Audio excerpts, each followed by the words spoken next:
So now, let's go to the home_web.dart file.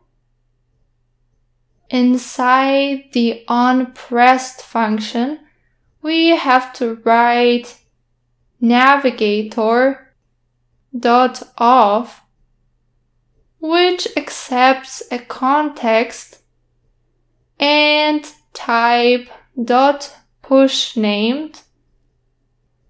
Finally, inside the brackets, put the name of the root. In this case, it's the /about, which is the root name of the About web page. Obviously, don't forget to give a semicolon at the end. Before reloading, I would like to make the code look perfect. That is, make it look more organized and clean. So let me get back to the main.dart file and let me remove the home widget.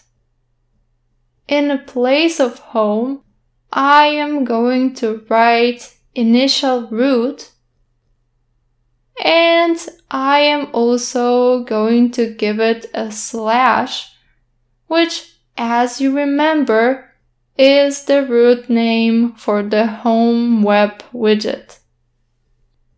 So it will basically do the same thing that home was supposed to do earlier. That is, to show the home web whenever the app starts. Now, let's stop the app and run it again. It's gonna take a few seconds.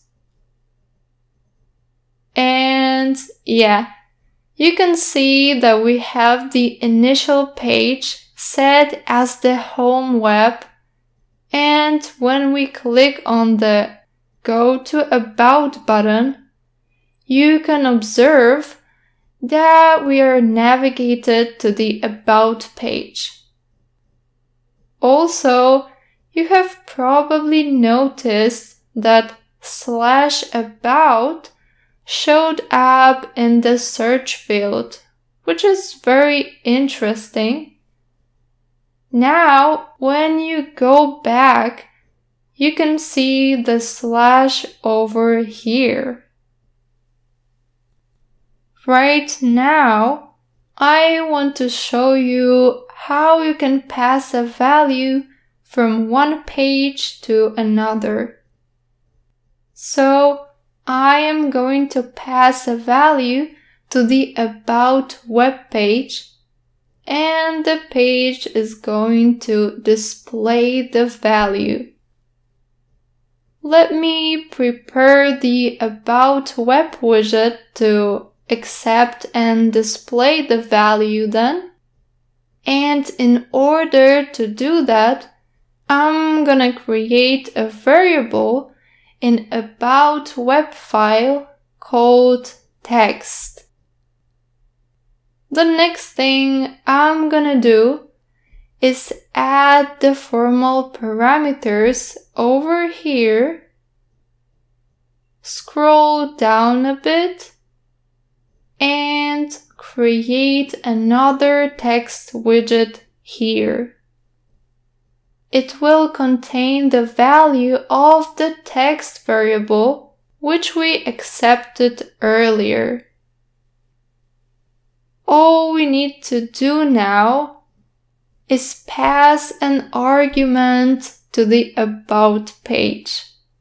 So let me select the text parameter and let's write something like Paulina Knop, and we have successfully passed the value. Let's run the app to see how things look.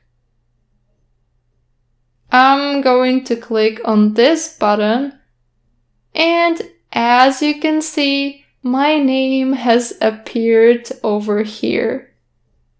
But the big problem is that in this case, the value of the text will be constant.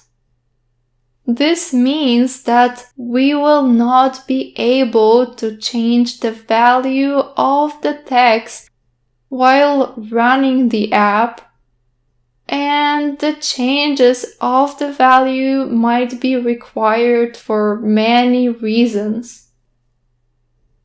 Let's take the example of Gmail. Whenever we open the Gmail app, it shows our details like our name, right? So, the name of every user opening the app is different, and that's why the value needs to be dynamic and not constant.